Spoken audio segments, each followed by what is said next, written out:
Everyone, my name is Sasha Rush. I'm a professor at Cornell Tech in New York City and a programmer at Hugging Face. This is a collection of puzzles I developed to help people learn PyTorch. Today I'm going to play through them and work through some of the ideas to build them in practice. This will take us about an hour to go through about 22 puzzles. If you're interested, you can play along with this online. Feel free to stop or drop out at any point if you get the idea of how the puzzles work. I think it's more effective to go through these in practice yourself, but some people have been asking how I approach them or what tricks they might use when doing them on their own. So without further ado, let's do some puzzles. In today's lecture, what we'll do is we'll work through a series of puzzles that are designed to help you understand how tensors work in PyTorch and what you can do with them. The idea of these puzzles is that they are all about broadcasting. And to make broadcasting work, it's really important that you know one rule. I kind of channeled my inner high school teacher here and wrote a poem about how it works. So here's the poem. There's a rule you should learn at long last. Combination of tensors the task. Dims right aligned, extra left ones assigned, match pair dimensions broadcast. So the way it works is that when you have two tensors of different sizes, you can know predictably how the final tensor size will be constructed. You do this by right aligning the shapes of the two tensors, and then basically just going down each column. If in a column, one of the values is 1, it just takes the other value. So here it becomes 3, here it becomes 8, and then we add an implicit 1 to make everything fit. So the final size is 9 by 8 by 3. This will be easier once we look at some of the pictures. So this exercise is taken from a series of puzzles I made on GitHub. They're called Tensor Puzzles. You should be able to find them on Google. The way the puzzles work is that they have a very strict set of rules. We have to solve each of them in maximum one line of code, so we get less than 80 columns. And we're allowed to use a lot of the basic operations in PyTorch. So this includes matrix multiplication, arithmetic, comparison, checking shapes, and things like that. We're also allowed to add extra size 1 dimensions, and we're allowed to use indexing. You're not allowed to do anything else. So you can't view, sum, take, or use any of the special magic PyTorch functions. Everything is meant to be done from first principles. And you can start with two basic functions. So the functions we'll begin with are arange, which creates a vector with values starting from 0 and going up to a given number. So here we have arange 5, and that's equivalent to a tensor of length 5 with increasing values. So 0 I'll write as white, and then increasing values correspond to a gradient of darker orange colors. We can also look at what this would be as simply a tensor. So it's 0, 1, 2, 3, 4. And this will be the core building block that we'll use to kind of compute the rest of the puzzles. The second idea that we can use is broadcasting. So this is what I mentioned before. For broadcasting, we're going to basically take two tensors and apply some sort of binary operation. So let's say the binary operation is that we take two values, A and B, and we sum them together. What will it look like?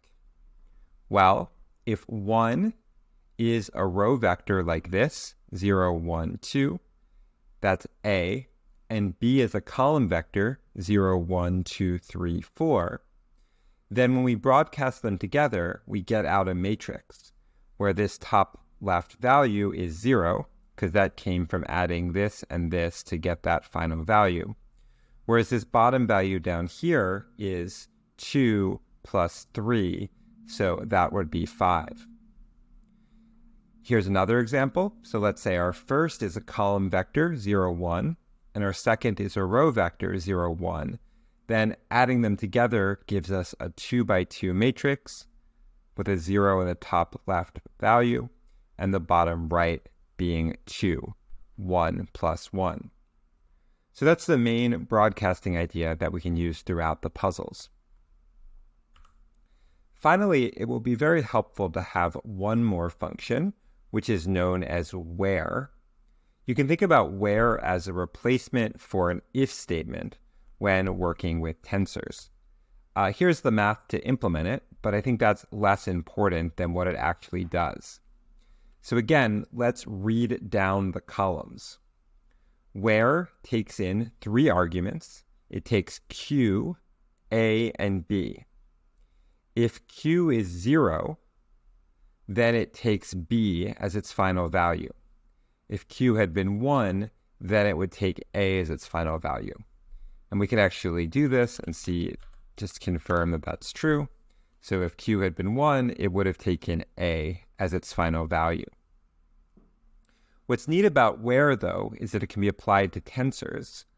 So if you take in 2 values, false and true, and you then have A and B, then in the first position, it will take B, and in the second position, it will take A.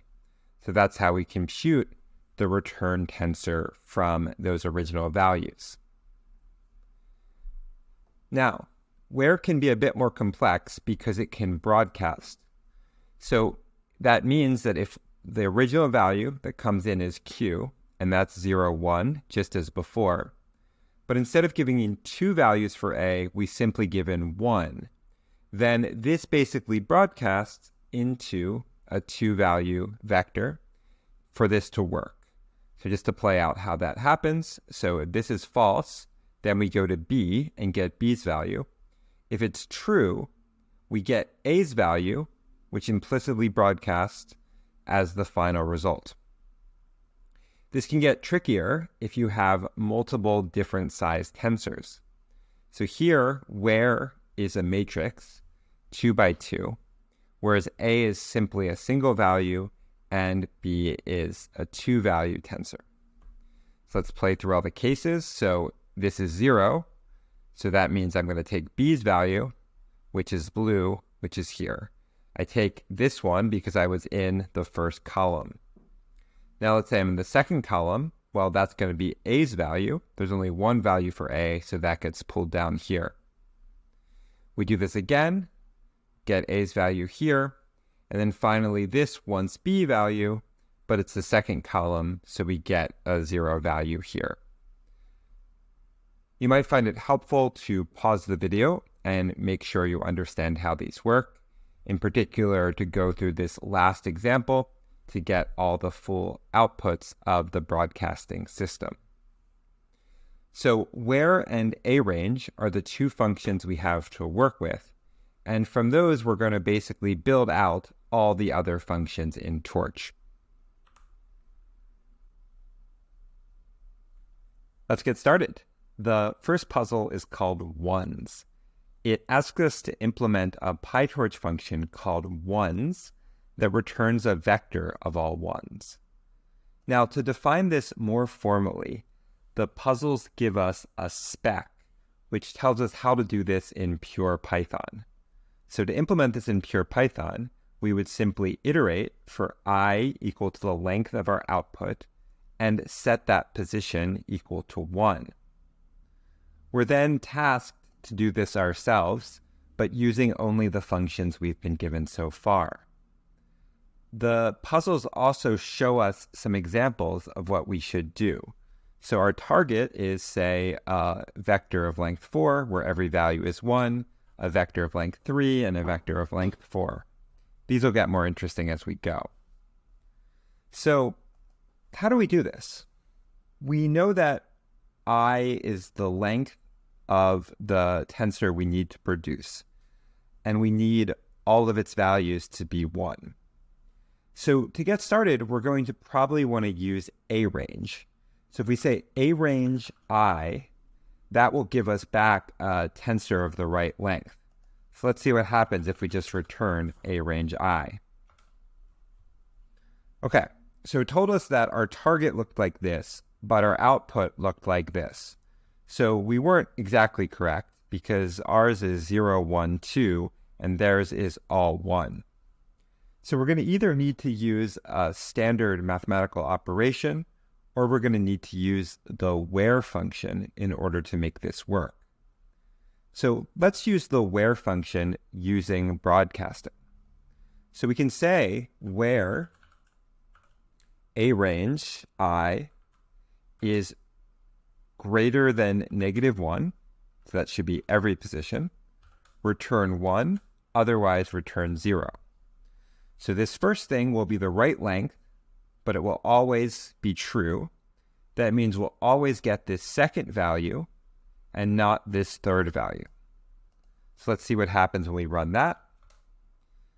Now we got the targets are all 1s, our value is all 1s, so we should be pretty good. Let's jump ahead and check. So here we are going to run our final test on this approach, and we got it correct, which means we get a picture of a cute puppy.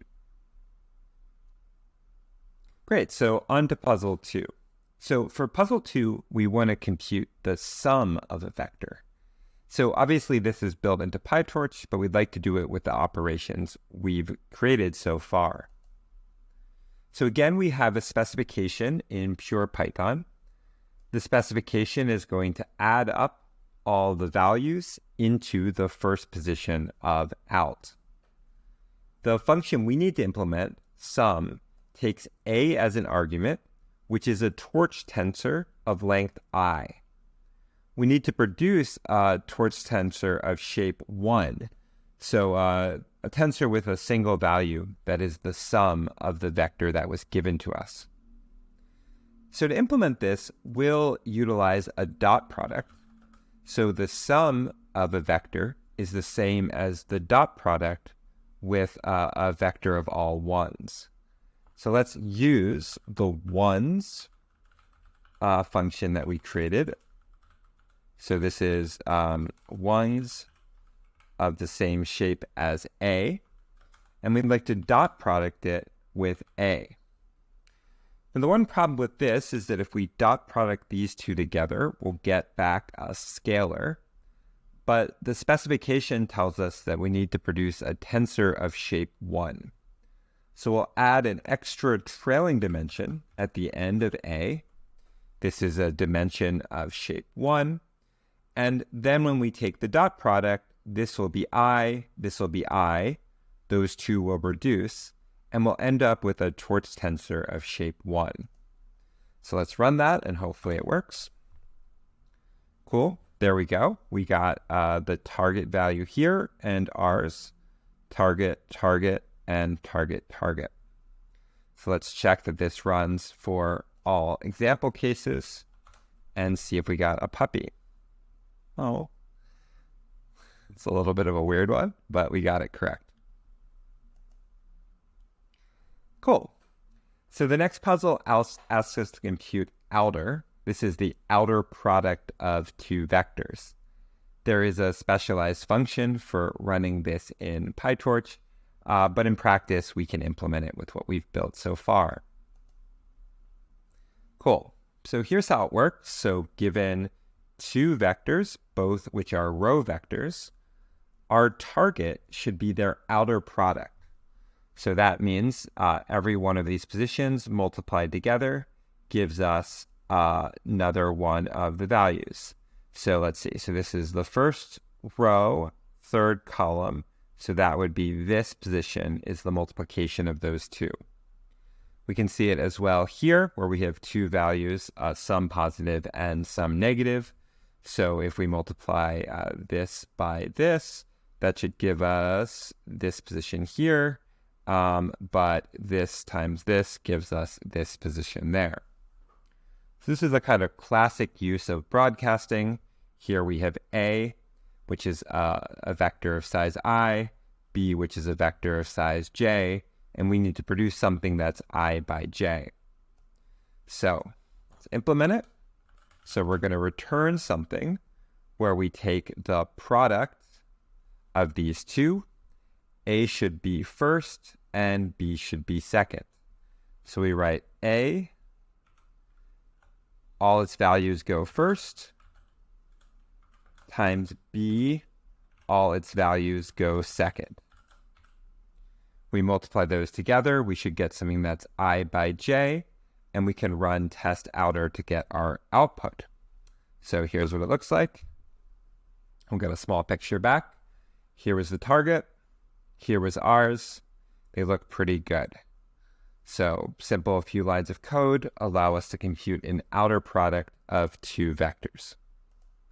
Let's confirm by running our test. I think that's my favorite one.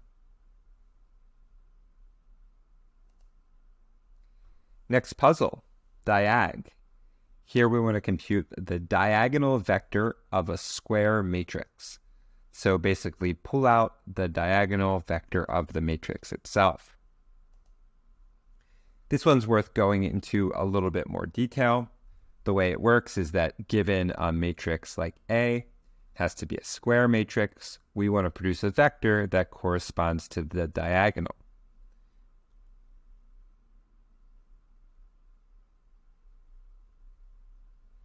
We can see the implementation in the spec. It's basically ignoring all the values except the ones along the diagonal II.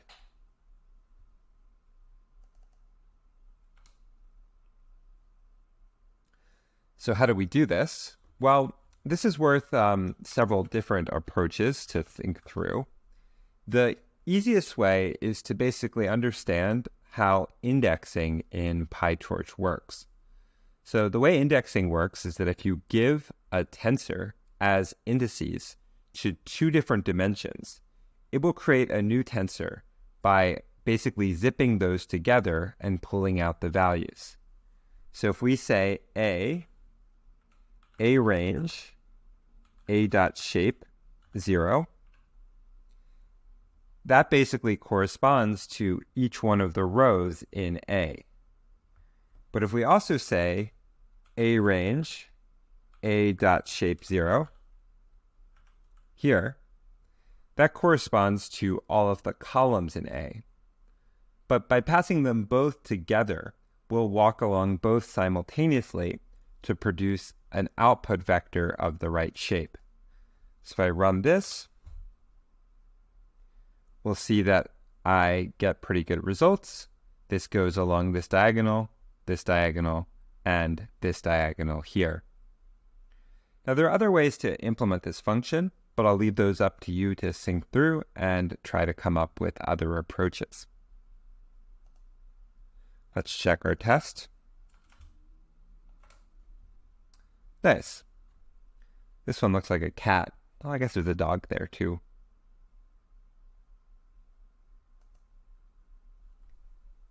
Here we have a related matrix. This matrix is known as I. It's the identity matrix of a given size. This is a critically important matrix for doing some of the later problems in the puzzles, but it also comes up a lot when implementing neural networks. Cool. So here's the spec for I. We simply set the diagonal values all equal to 1. This is a function that only takes a size as an argument, so we get in a size j. We don't have to mess around with any other functions. Cool. So how do we do this? Well, we know that we're given j, so we probably want to use a range to at least create something of the right size. So let's do a range of size j. That will give me a vector of size j. I need some way, though, to actually create the matrix. But we can do the same trick that we did for outer, which is that we can basically just put these as row values and not as column values. We do this by inserting a dimension of size 1. When we did outer, we then did another a range that we multiplied it by. So in particular, we can write this explicitly like this, and this corresponds to one column that is of counting upwards multiplied by another column, by the others counting outward. So this corresponds to our rows. This corresponds to our columns. So let's see what that looks like in practice. Okay, so we get a matrix of the right size. That's good. But the values don't really correspond to each other along the diagonal. So to make that work, we're going to have to actually compute the right values on the diagonal. There's several different ways to do it, but maybe the easiest way to do it is with where. So we want a where statement that is equal to 1 in one case and 0 in the other. So two different cases, one is 1 and one is 0, and we want this to only be the one case along the diagonal. So the easiest way to do that is to simply come up with a comparison operator where rows is equal to columns, which would just correspond to an equals equals there. We can run this and see our output. So this gives diagonal, diagonal, and produces our value. Now we can make this even simpler if we consider the fact that we actually didn't need to do this here. If you remember the rules of broadcasting, it will automatically add leading dimensions of shape 1 if they are needed. So we can remove this and basically get the same result. There we go. We didn't actually need to use where for this equation. In fact, we probably could just remove it entirely and hope for casting to work. If we try this here, we can actually get a matrix of the right shape and get our output values here. Now, in various different versions of PyTorch, this might actually be a Boolean type as opposed to an integer. So you might also want to put something in like that to cast it into the right type that you're interested in. So this will give you something that you're sure will be an integer in practice. Okay, so this is pretty simple. It's a little mysterious that it works very well, but it's worth being able to read these in practice to understand how they work. So we can run this to check that we did everything correctly.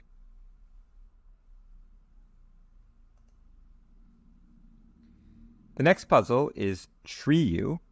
This computes an upper triangular matrix. This function is critically important when writing things like a transformer. It's how people implement functions such as causal attention, but it's also kind of just a standard linear algebra operator that's worth using in practice. So it's going to actually compute a matrix where it has 1s in all the upper triangular components and 0 in all the lower triangular components. Note that the diagonal is also 1. The spec for this is a little complicated. It will be much longer than our implementation using tensors. So let's think about how this works. We again need to produce a square matrix that's j by j, and we're simply taking in the final size as an argument. So let's do the same trick that we did last time as a way of starting. We'll define a where clause where we get access to a range j times a range j, or let's say they're equal to each other. And we're going to return 1 in one case and 0 in the other. Now to actually make sure they're the right shape, we will start with colon none there. So if I run this, I think I'll get something out that's the right shape, but we just have the diagonal filled. In practice, though, we want this upper part filled as well, so we have to make sure those values return true. And it seems like what it corresponds to is that we want the column values that are greater than the row values. So in this example here, the column values must be higher, they should be filled in, whereas the row values are not. So to do that, it looks like we need to think about which is the rows and which is the columns. This here is the rows, it comes first. This is the columns. So we want the columns to be greater than the rows, greater than or equal to the rows. Okay, let's run that. This looks pretty good. We check that the columns are greater than or equal to the rows, and it all worked out nicely. Again, we can simplify it by doing 1 times and producing our final value.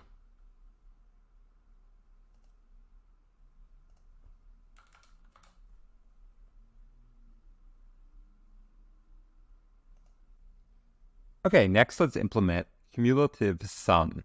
So this is the sum of all the positions up to the final position in our output.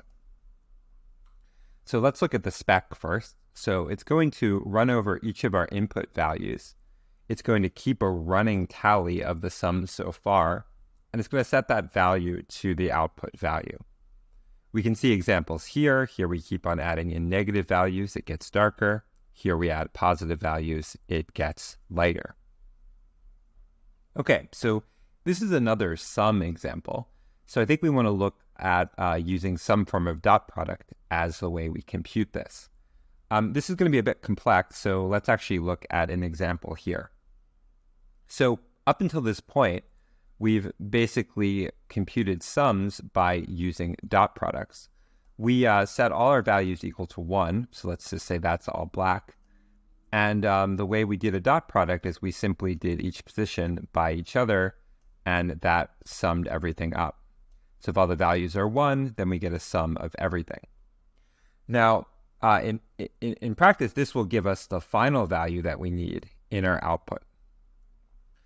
But we want to compute all the running values as well. So we'll do that by also using dot product. So we'll want to compute another dot product that only takes into account these first 3. So 1, 2, and 3, but not this final value in its output. So that means we need this part to be, say, not filled. Let's see, how do I do that? Okay, great.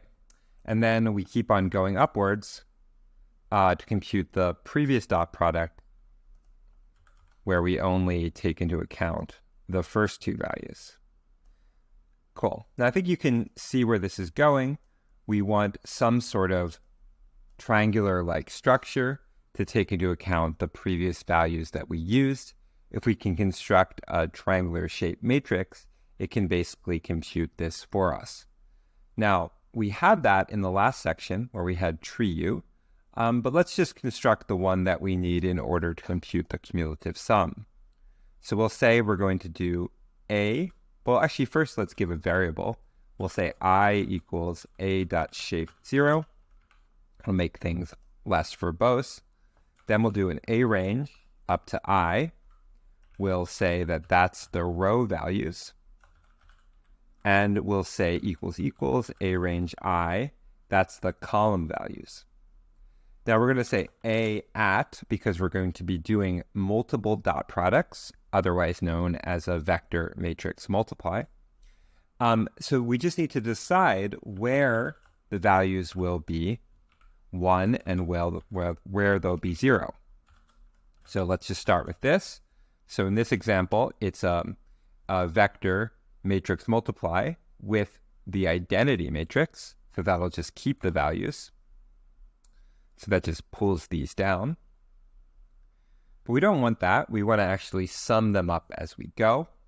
So in this example here, the rows of this matrix are going to correspond to A.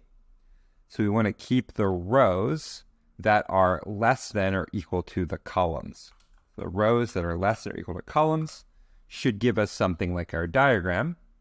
Looks pretty close. Here are our targets. Here's our values. By doing this, we get our outputs, and we can see if this passes our test.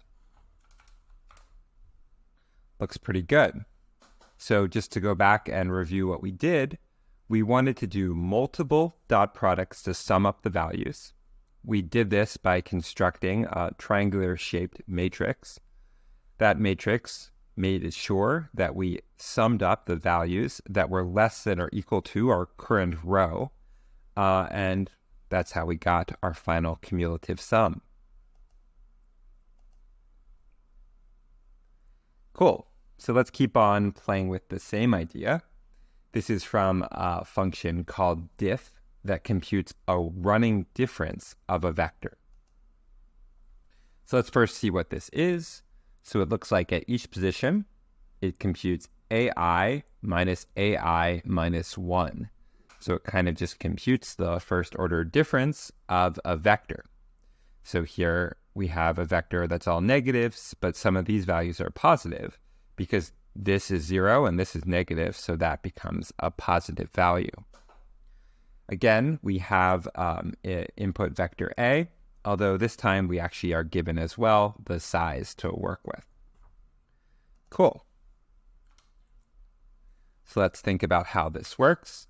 In particular, we should think about boundary conditions. So it looks like the out value is just equal to A0 to work with here. Okay, so we're probably going to want to compute an A range of length I, and we're going to want to use that in our construction. So let's say we just do A range. That's just our standard value. But we could also do A range I minus 1. So that should give us all the values before. So let's run that and see what it looks like. So it looks pretty close. So this one almost was exactly right. This looks pretty good, but this is slightly off. So I think that's because of our boundary conditions. So we have to make sure that those work as well. So I think the problem is here that we are going over the line to actually get the -1th value kind of wrap around the matrix itself.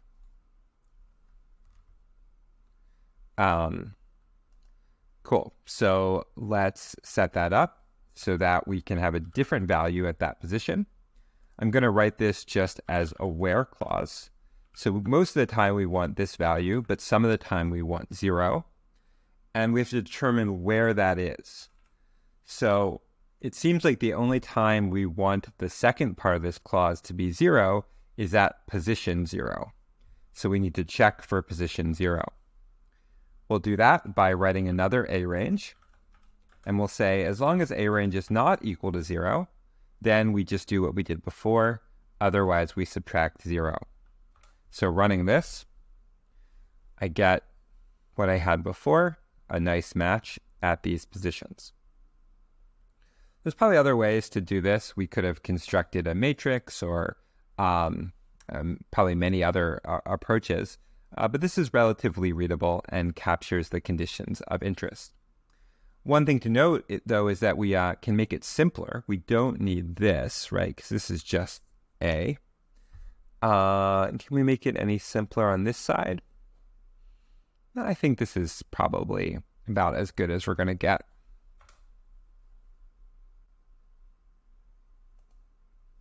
Okay, let's run the test. Let's.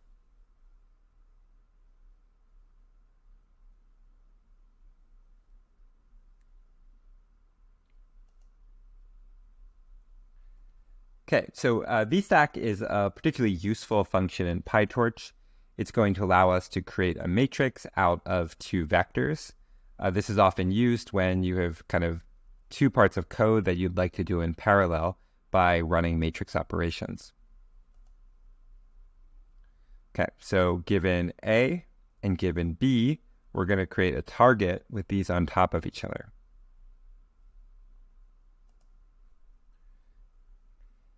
So one thing that I find is kind of a common mistake for these sort of functions is that people assume that you have to implement them by kind of literally figuring out how to smash together the 2 vectors. In practice, though, I often find it better to first create a vector of the size we want and then literally use broadcasting just to pull values forward. So let's go about that path. So we first just need to create something That's the size we want. So the size we want is going to be 2 by whatever the original lengths were. So we'll have one A range that corresponds to the original length. Let's give ourselves an extra line just to pull that value out. And then that will be our columns. So we don't need this, but we can do it just for remembering. And then our rows are going to be 2 rows.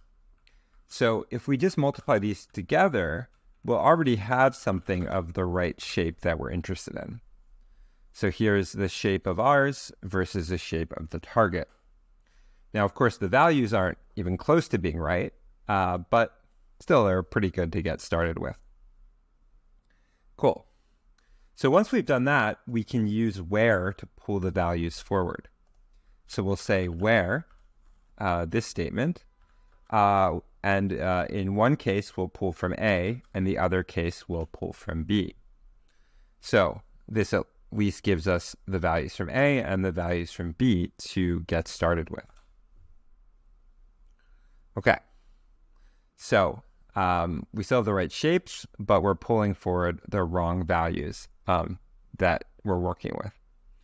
So what do we need it to do? We want it, if it's row 0, to pull A, and if it's row 1, to pull B. How do we actually do that?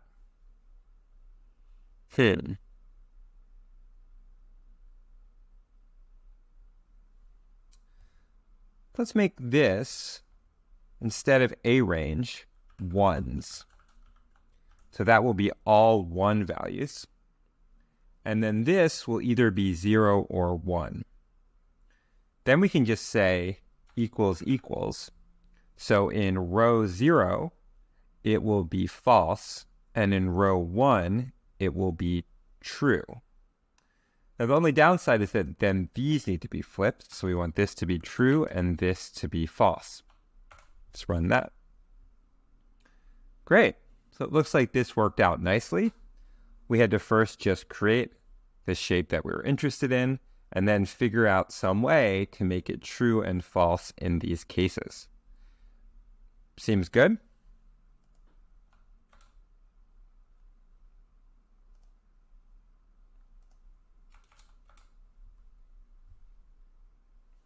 Nice.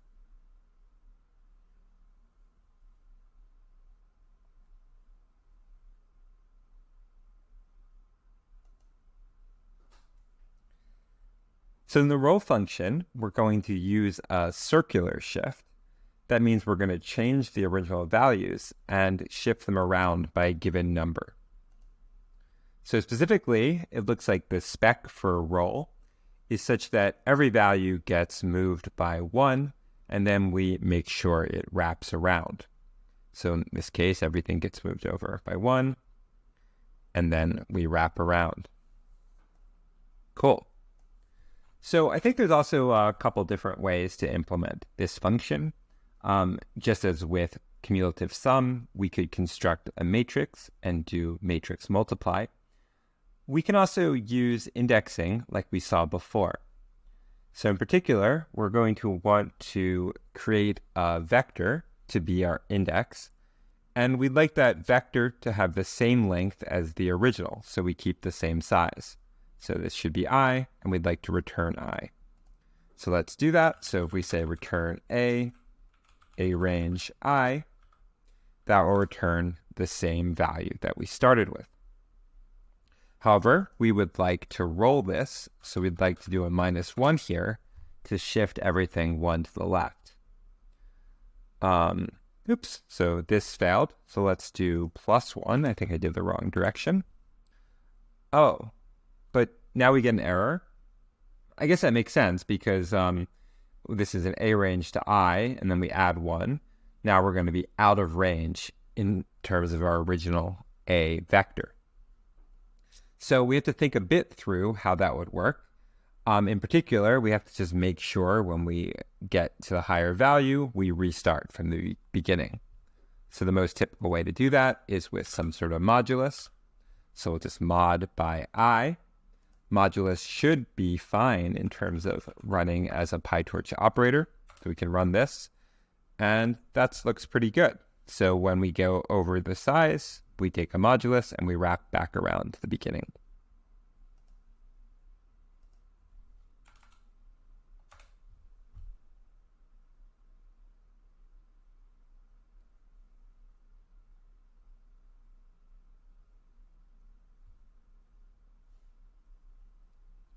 Kind of still summer here in New York, so that looks pretty good as a kind of winter day. Cool. So puzzle 11 is flipping. So in particular, flip is what they call reversing a vector. This will require us to just produce the vector backwards. This is another one of these puzzles where we can implement it using a matrix operator, or we can implement it using clever indexing. So let's do the indexing one, just because it's relatively straightforward. So here is our vector. We'd like to produce the reverse vector. That means we have to produce an index that's going to index in the reverse order of what we were given. So we start with A. We're going to have an A range of length I. We would like this to go in the opposite direction. So we'll do I minus A range minus 1. Great.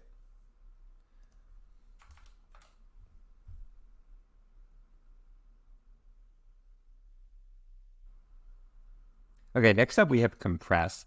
This one's a bit harder than the others and is going to require to use a lot of the tricks that we've seen so far.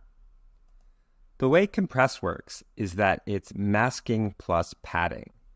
We're going to have a mask G, which will determine what entries to keep. But we're going to slide all the entries over so they're left aligned. So this goes here, and this goes here. This goes here, and this goes here. And then this is kept in this position. So in order to do this, we're going to have to use, as I mentioned, several of our earlier tricks. So in particular, let's think first about how we determine what position we're targeting.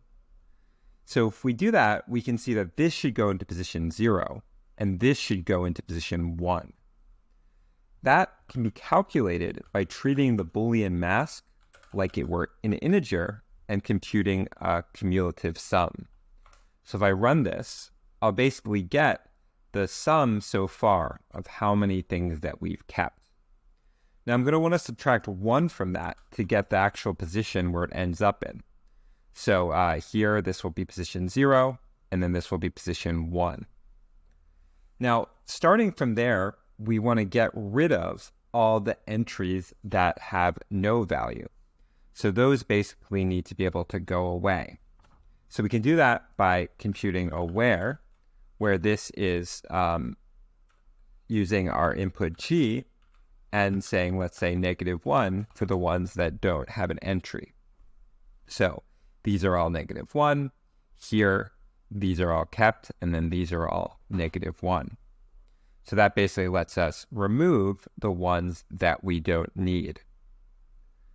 Now, let's take this one step further. So these positions, they're going to correspond to where things in the row get mapped to. So we can extend this into a row vector like this, as well as make this a row as we go. So this basically will turn them in this form. Now we do this because in order to actually map from G to our final value, we have to actually treat this as something that will allow us to map from one vector to another. We'll do that by actually creating a matrix that maps from our input V to our output. So let's say this is V, and then this is the actual matrix we're going to compute. We'd like to be able to map from, say, the second position in V to the first position in our output. So to do that, we'll actually create a matrix that has 1 in this position and 0 in everything else in that row. That way we can just multiply this matrix by V to move things around to the final position. this matrix will be all zeros or ones and only have at most a single value in each row. So to do that, let's make sure that this is the position that we want to go to. And we also make an A range of the position we started from. And let's multiply those two together. So this will be basically the matrix that we're describing before. So here, this position should go to here, here, here. Here we go again. This position's here, and then these get thrown away. Let's get another random seed just to get different outputs. So this is easier to see. So this position 2 gets mapped to a target position 1 here. And similarly in this matrix as well. Now, we can actually multiply this, do a matrix multiply from our original vector by this matrix to get our output. And then we want to turn this -1 into a 0 because we actually don't need negatives in those columns. Awesome. This looks pretty close. Let's try one more time. Great.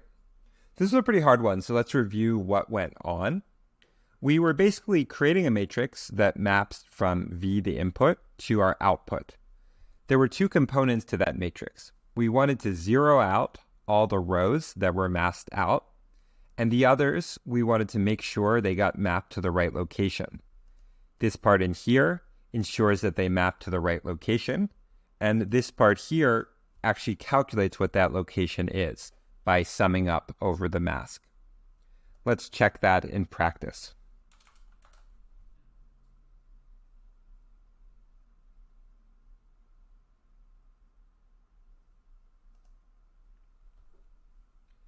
The next couple of puzzles will have similar padding challenges. In this puzzle, we're going to basically eliminate zeros by changing the size of the vector. So here's what it looks like. Starting from A, the blank, we're going to produce the following or the following. So it can do one of two things. It can either remove or add things based on the sizes. So here is our input vector. Here's size 1. Here's size 2. Here is our output vector. So the first instinct for this sort of problem is to treat it with where. If we could say where A, or 0, that could make things work pretty nicely. So specifically, let's say this were the where is a range of whatever output size is going to be. And if it's less than, say, our input size, we'll keep the values. Otherwise, we'll provide 0. The problem with this is we're going to run into an error because this is length j, whereas this is only length I. So we can't have things in our where clauses that are of different lengths. So we have to be a little bit smarter than that here. This looks pretty good though. This will broadcast. It's just the problem of this A to start with.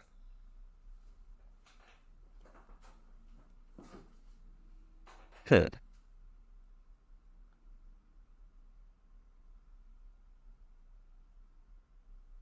I guess this does work if it's padding in one direction but not the other. So let's get that started with. So if this is going up to I and then that's j, that will let us handle some of the cases. So let's try that. So that'll roughly get us down to the right size, but we'll have these extra zeros to handle.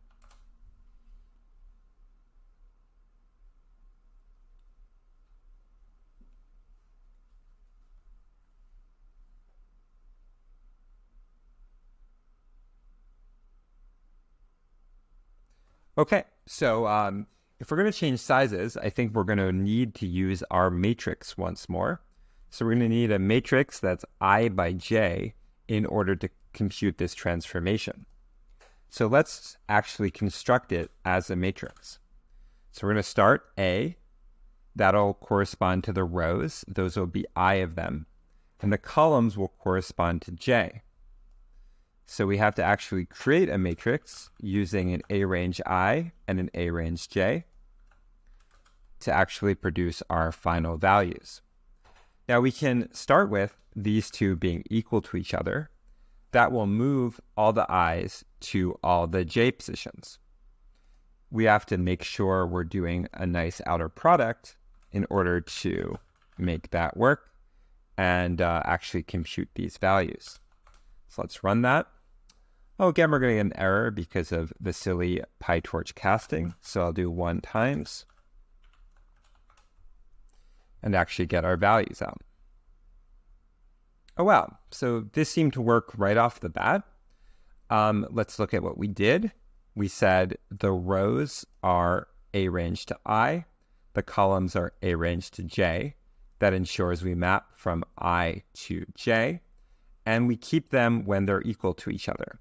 So if we actually look at what this matrix looked like, it should be an offset diagonal that corresponds to just mapping things over.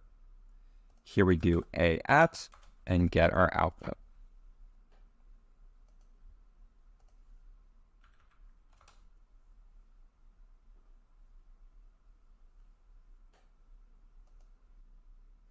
Next up, sequence mask. This is an important function when doing natural language processing. We're assuming here that we have some values as our input, and we have some lengths. And these lengths tell us how many of the elements of the batch to actually use. So here, this is 1 and 1 because we only keep those 2, whereas these 2 are 0, so we keep nothing for those rows. This is going to be another where-based kind of problem. We're going to basically need to mask our values with 0. And the key question is, what do we set the where clause to be? So there's definitely going to be an A range I, which corresponds to the first position of values. And there's also going to be an A range j. Now we need to actually get these. So let's say ij is equal to values.shape. Cheat a little bit here. And this should at least give us something to get started with. So this will be wrong, but each of the positions do come out. So what is it that we want to actually keep? Well, we want to keep it when a row is less than the corresponding length value. So this is the length value for row 0. So that means there should be something here. So that means that this will probably be less than or equal. And it's less than or equal to the row value to whatever the length was at that position. This is the columns. Sorry, this should be the other way around. Greater than or equal to. And then this should be, instead of A range, this probably should be length, because that corresponds to I. Length is greater than or equal to that A range. So let's try that. Cool. That looks pretty good. It looks like we're off by 1. So that must mean because the spec is not greater than or equal to, but simply greater than. This looks good. Let's try it over time. Okay, great. Let's check that one.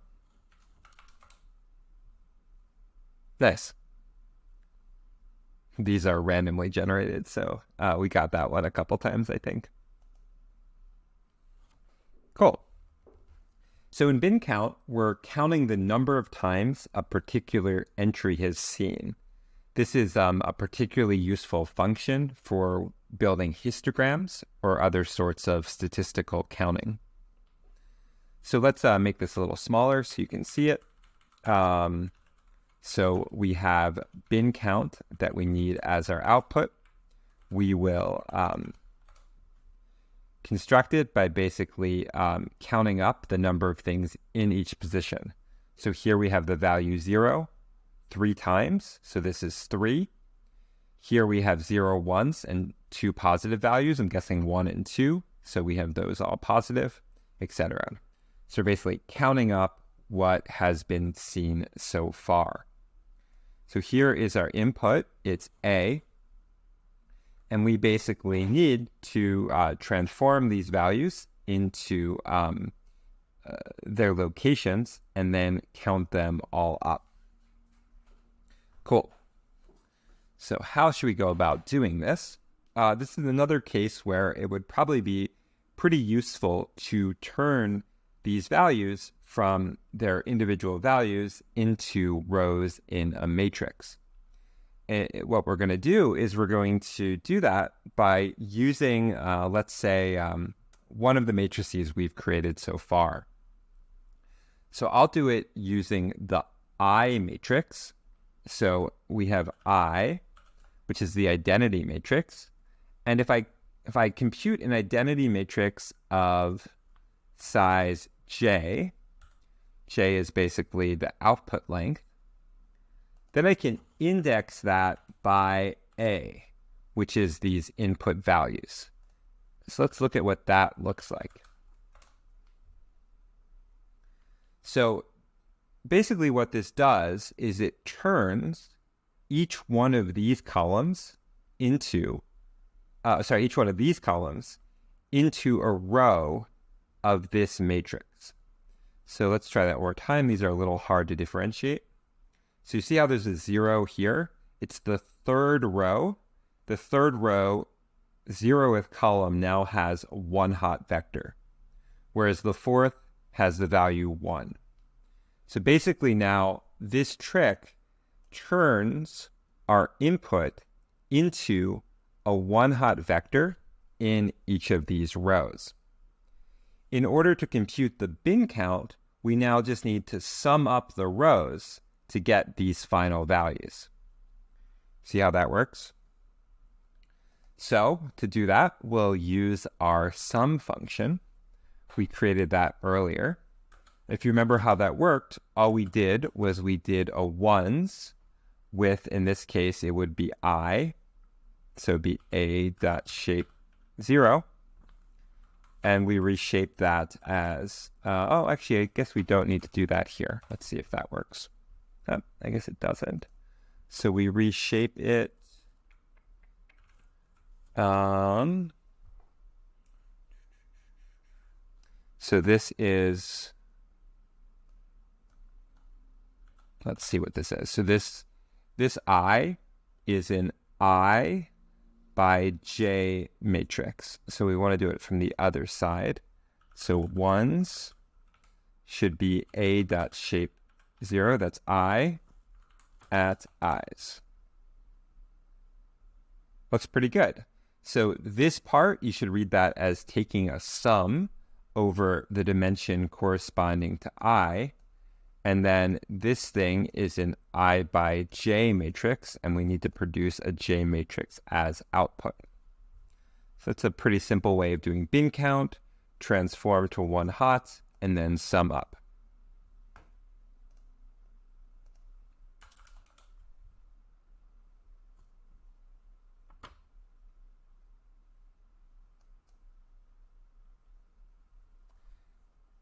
Scatteradd is one of several functions implemented in PyTorch that are efficient for computing various sorts of discrete lookups using matrices.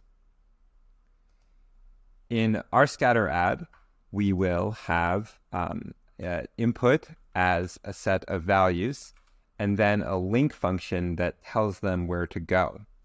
Again, this is a little harder to see with these pictures, but it does give you a bit of a sense of what this does. Here's what we do. So we have this link that tells us where things go. So for each of the values, out at link plus values j. So here, these are all linked to 0. So most of the values go there, and then this one points there. So it goes through, or this one goes through there. And then here, this goes here, etc., through this data. Cool. So I think this is another one where we can do using some combination of one-hot vectors and matrix construction. So let's see. So we'll start with values, and we're going to add it by something that has to be I by j. So that's the matrix we're going to construct. So we have to construct an I by j matrix. So let's transform link using i's.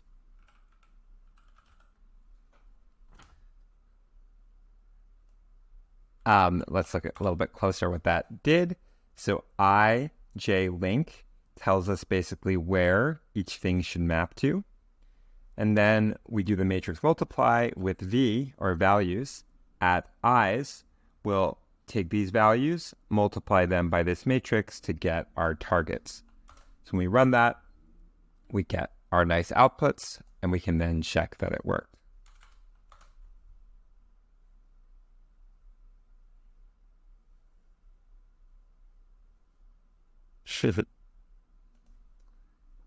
Okay, flatten. In this function, we're basically going to take a matrix and flatten it out. That means we're going to transform this to each of these individual lines of this form. This can be done with, again, matrix multiplication or fancy types of indexing. Maybe for this one, we'll do the indexing approach, just because that will change things up. So here we're given in a matrix A, it's I by j, and we want to return something that's I times j. So to do this, we need to create this longer output. So let's first make an A range that's I by j, or I times j. That'll be as long as our output here. So we get kind of the same output, but different values. Let's actually index A with this, so that way we can basically pull out the values we need. So I times j. And the main trick here is that we're going to have to produce the right index at the right time. But before we do that, let's just do it a dumb way, where we will mod this by j and this by I. That way we ensure everything's in bounds, and we at least can see that this is the right shape. Great, so now we have the right shape, but the wrong values. So how should this actually work? Well, I think on this one, we basically have it right already, that every time you go, you should be moving along the columns, and we want to be modding by j each time. However, this one is a little trickier. Here we basically want to count how many rows we've passed over. So I think the way we're going to do that is every time we go j steps, we switch to the next row.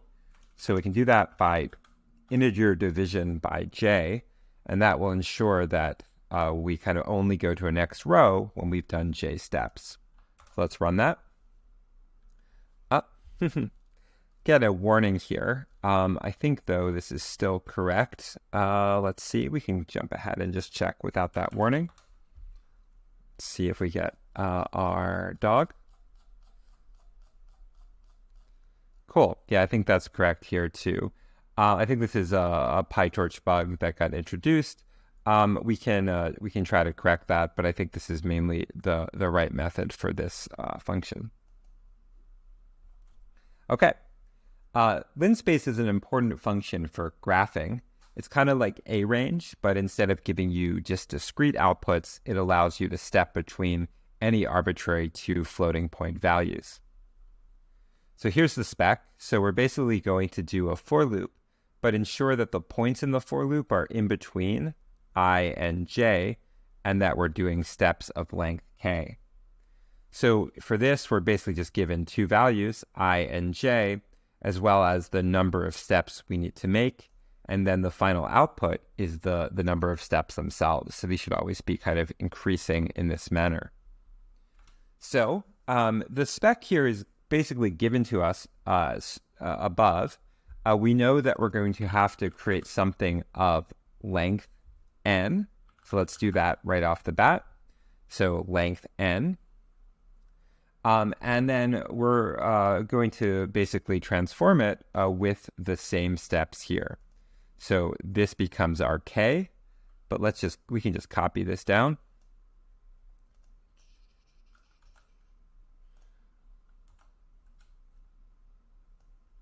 Let's just call this k so it looks like the spec. Cool. And then this length out is just n, n minus 1. And in general, this trick works pretty nicely. That if you have a for loop you want to transfer, you just make an a range. That becomes like the range of the loop, and that substitutes in for k. We can just copy that directly in to obey the specs here and get our output value. I think this should work with casting in PyTorch. Yeah, it looks pretty good. Let's try it one more time. Great. So we can run this test over our lin space.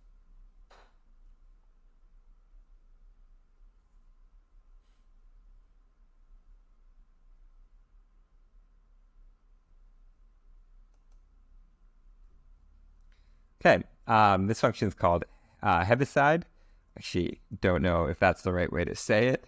Let's look at the spec. The spec here is that we're given some input. There are two conditions. If our current value is equal to 0, we basically put in the b value. Otherwise, we put in the following value. Checking that that is greater than 0, it will be 1. Otherwise, it will be 0. So let's look at an example. So this is negative. So it's not equal to 0, which means that this should be 0. This is positive, not equal to 0, so it will be 1. And then if it's 0, it's just this value getting pushed through. So I think this is one where we can utilize something like where to implement this if statement. So the where is going to be conditioned on the value of a. So where a equals 0, just like the loop above, we're just going to basically translate this if statement. If it's equal to 0, then it's b. Otherwise, we'll say greater than or equal to 0, and we'll multiply that by 1. That's the equivalent of this int statement above. So let's run that. Nice.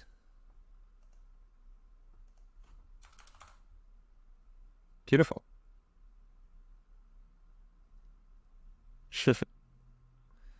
I feel like we're making progress here. I think we're getting near the end of the puzzles. Some of the middle ones are some of the harder ones. Some of these later ones are just kind of using the tricks we've built up so far.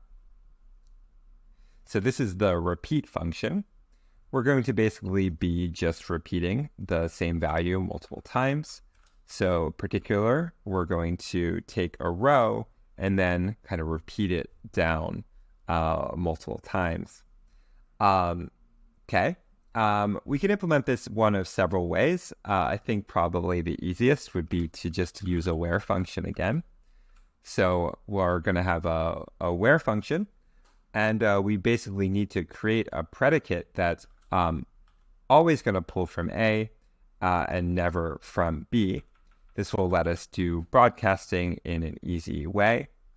The where function is going to have the A range of over D. That's going to be the rows of the output. Oops. That'll be the rows of the output. Actually, we just basically always need it to be true. The broadcasting with A should work automatically. So instead of A range, let's just make this ones. 1, what's it? Let's try ones equal 1. Maybe my broadcasting here is failing. Let's try to do it explicitly. Let's try it one more time. So if we do ones, is that? Oh, I see. D is given to us like that.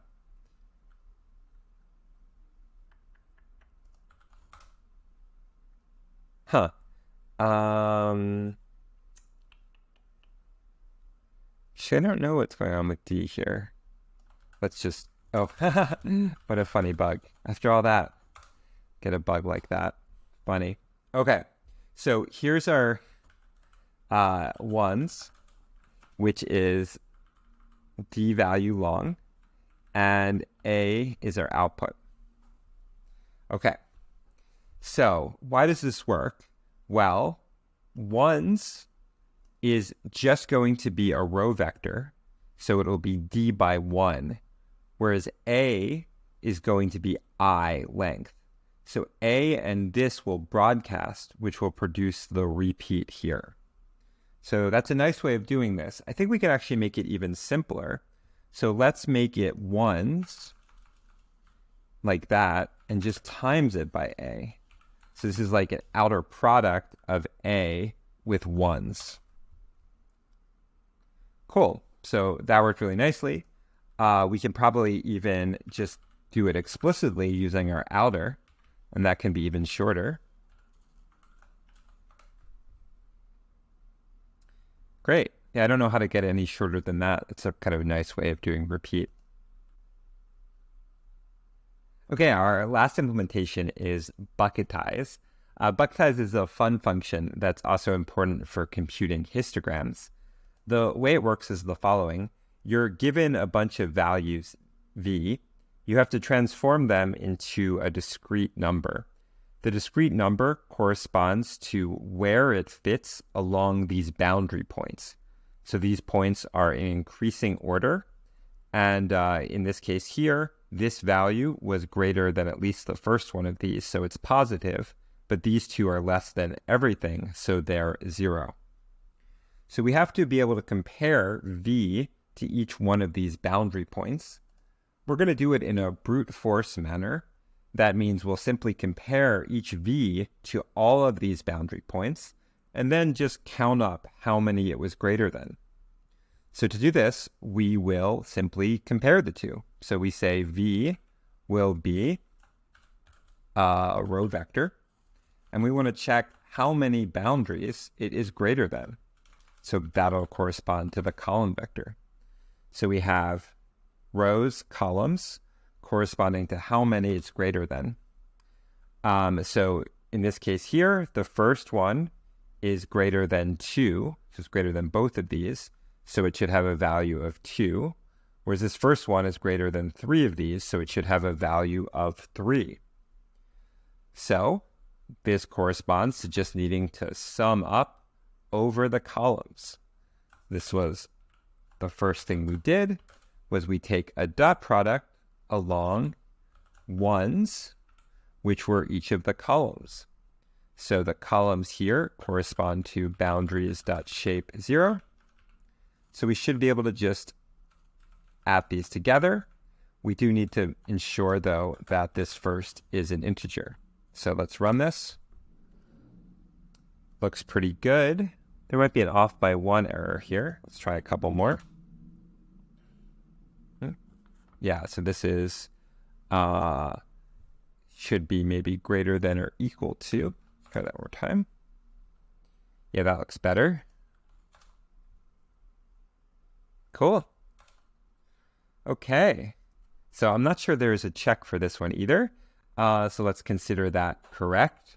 And at the end of the puzzles, we have a little speedrun mode. This basically will tell us how well we did. So we can compute, let's see, over all of the ones we computed, how many columns we used. It seems like by far the hardest one for us was compress. That took 78 columns. A lot of the others we did a lot faster. I don't know a better way to do compress. We spent a lot of time on that. So hopefully it was pretty close to optimal. Where was that? That was here. Be curious if anyone else figures out a way to do that better.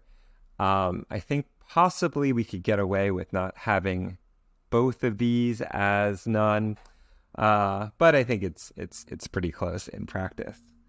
Cool. So if you're interested in these sort of puzzles, there are a bunch more where this came from. If you go to GitHub, and I think the latest one was called LLM Training Puzzles. You can find it here. This is kind of more complex training puzzles to work with, and we have links to all of the various different puzzles that we've released. In particular, the GPU puzzles seems to be the most popular. I think people have gotten a lot out of these, and hopefully I'll make a YouTube video about them in the future. So thanks very much for listening, and hope to see you again.